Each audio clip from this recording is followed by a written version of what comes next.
Pemirsa, Tabanan merupakan salah satu kabupaten di Bali yang memiliki keindahan alam yang mengagumkan. Wisata trekking Pura Luhur Besi Kalung Jatiluwih salah satunya. Keindahan alam pesawahan, subak, dan juga hutan lindung yang masih asri menjadi daya tarik tersendiri bagi wisatawan mancanegara.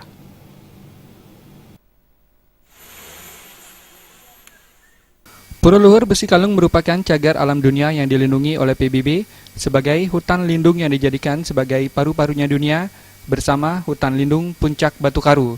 Keindahan alam yang keasriannya masih terjaga ini menjadi daya tarik tersendiri bagi para wisatawan.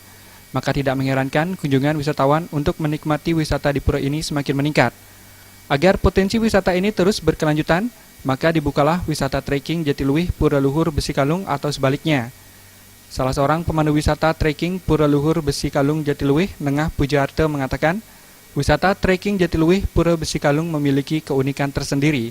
Dengan perjalanan 2 jam trekking, para wisatawan sudah dapat melihat pemandangan asri persawahan, hutan lindung Pura Besi Kalung yang masih asri dengan keragaman hayatinya.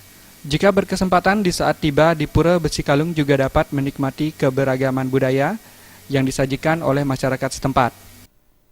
Potensi yang di sini untuk itu kebanyakan mereka operator yang paling utama yang mempelajari tentang subak irigasi. Makanya daerah sini tuh kebanyakan dipakai trekking. Jalurnya kadang mulai startnya dari Pura Besi Kalung menuju Jatiluwih dan seputaran juga subak Umudwi dan Kedamian. Melintasi ke selatan tuh tembus lagi di Subak Besi Kalung.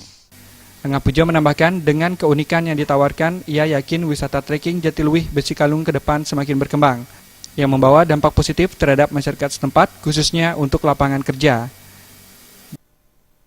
Jenny Ariantini dan Angga, Bali TV.